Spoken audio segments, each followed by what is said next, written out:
Olá a todos, sejam bem-vindos aí a mais um vídeo do canal Literatura Fora da Escola. Eu sou o Lucas Limberti e hoje nós vamos falar de um livro muito importante da nossa literatura, que é o Angústia, Angústia do Graciliano Ramos.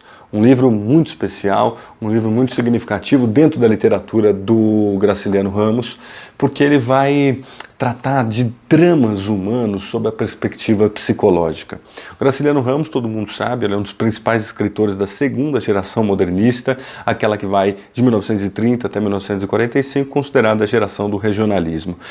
Graciliano Ramos é famoso, as pessoas normalmente conhecem por conta de Vidas Secas, né? Aquela história dos retirantes nordestinos, família do Fabiano, sem a Vitória, né? Os meninos e a cachorra-baleia. Aqui nós vamos ter uma dinâmica um pouquinho diferente, mas com alguns pontos de aproximação. O Graciliano Ramos sempre teve essa perspectiva política na sua vida, na sua literatura, né? Inclusive foi preso, escreveu o livro Memórias do Cárcere, traz na sua literatura aquela densidade, aquela a secura, né, de um sujeito que não está ali brincando em serviço, né? E Angústia, diferentemente de Vidas Secas, é um livro que vai ter uma diferença, né, fundamental, que é a ideia de um foco narrativo em primeira pessoa. Veja, o Graciliano Ramos, ele sai do Vidas Secas, né, que é em terceira pessoa, que tem um distanciamento ali do narrador em relação ao fato narrado, e vai para a primeira pessoa. Um conjunto, na verdade, uma trilogia que ele faz de livros em primeira pessoa, que começa lá em 1933 com Caetés, né? Vem para Angústia em 1936 e depois em 1938 com São Bernardo. São três livros, claro, que com suas peculiaridades, mas com esse narrador em primeira pessoa, que vai trazer uma série de dinâmicas aí que o aluno que está estudando para as provas, para os vestibulares, tem que ter uma atenção especial.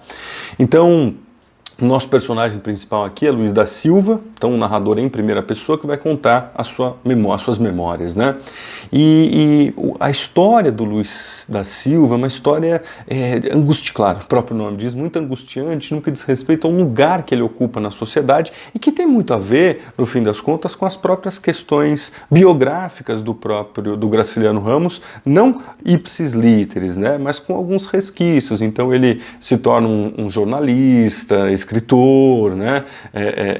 Vive algumas questões angustiantes em relação ao seu lugar de pobreza. No fim das contas ele sai do interior, sai do campo. Aliás, essa dinâmica de sair do meio rural e ir para o meio urbano é importante, né? Nós estamos falando do estado de Alagoas e ele tem a tragédia existencial na sua infância, a questão da morte do pai, da solidão, né? De viver uma constituição de uma formação, digamos assim, diminuta no que diz respeito a uma ideia de hierarquia familiar. Então ele é filho de coronéis que tinham sobrenomes, e aí aos poucos esses sobrenomes foram diminuindo, até que ele virou um Silva, né? Isso vai trazer uma dimensão existencial para a localização da sua fala durante os recortes que ele opta para fazer da sua memória.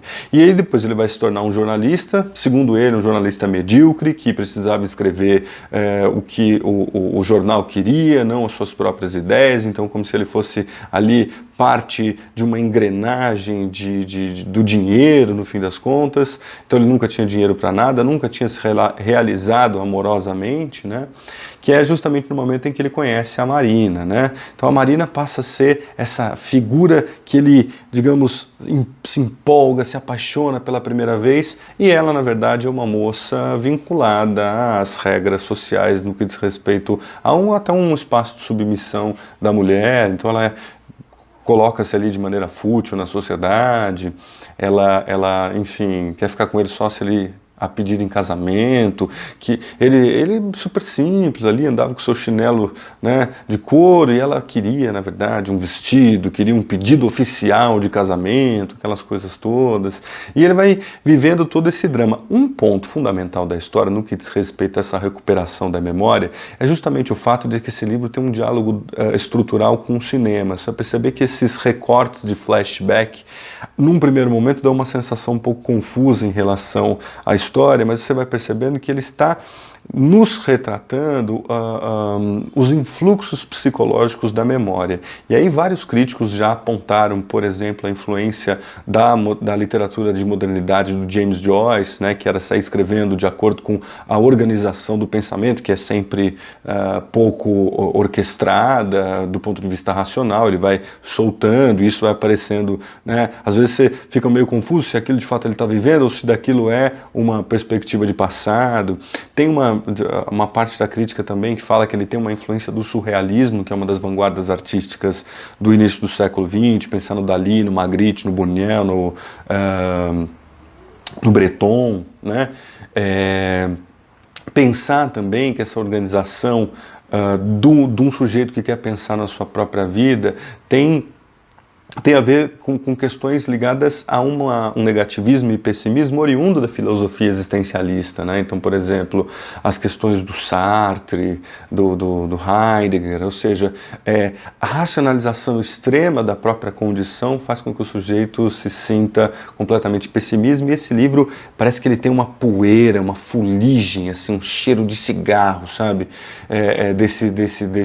Da alma desse sujeito que se sente completamente diminuto em relação a vários aspectos da sociedade, do dinheiro à sexualidade, né? Então, ele está apaixonado pela Marina e depois, claro, ele vai se dar conta que ela vai engravidar de outro homem, que é o Julião Tavares, um antagonista aí do Luiz da Silva, que é, na verdade, um homem rico, filho de ricos comerciantes, e que não tinha todas as necessidades e preocupações da vida que o Luiz da Silva tinha, no sentido de que ele estava tudo bem, ou seja, ele era, no fim das contas, a opressão que o sistema, que o trabalho, né, que o lugar que ele ocupa nessa diminuição de sobrenome, desse sujeito apequenado pelo mundo, vai aparecer. E ele acaba engravidando a Marina, né, o Julião Tavares, e depois abandona a Marina e o Luiz Silva encontra ela naquelas circunstâncias. Então a imagem do Julião Tavares era justamente a configuração de tudo aquilo que era a opressão para o Luiz da Silva, né?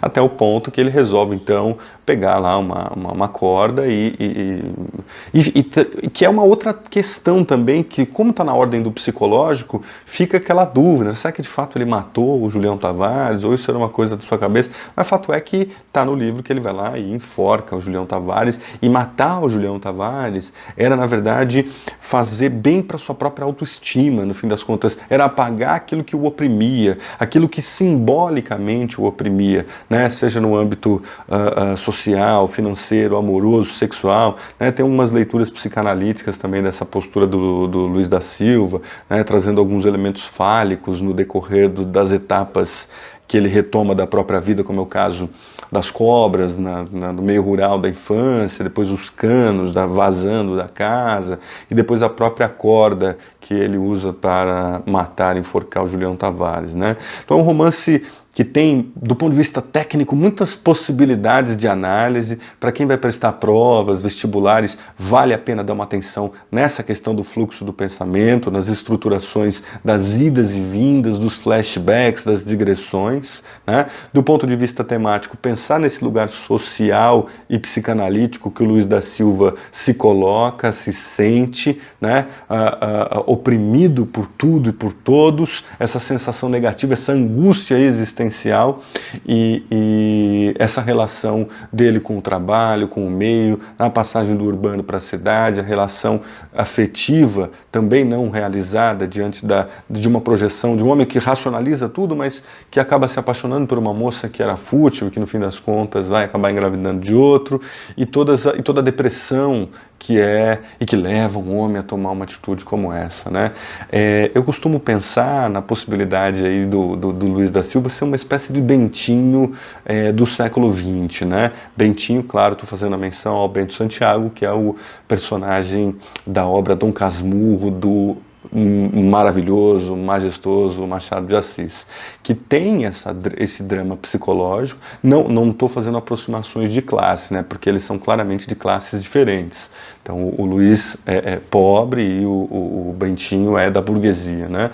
Mas no que diz respeito à recuperação da memória, né, no que diz respeito à neurose em relação à angústia da dúvida, né? Tem aí uma aproximação interessante da gente fazer, sempre salvando essas diferenças, que no caso do Luiz da Silva está diretamente ligado às premissas e perspectivas sociais, econômicas, afetivas e filosóficas e psicanalíticas também. Então, bastante coisa para a gente ver aí no Angústia, do Graciliano Ramos, aí com foco para você aí que está nos principais vestibulares e quer estudar, um livro com cheiro de fuligem, né? Então, gente, dá uma curtida aí no nosso canal, mandem seus comentários, façam sugestões de outros vídeos. Vamos dar uma divulgada para o pessoal aí, para o canal poder crescer bastante, para a gente poder fazer cada vez mais vídeos aí para ajudar a todos, tudo bem? Literatura fora da escola, a literatura que sai da sala de aula e entra na sala da vida. Até a próxima!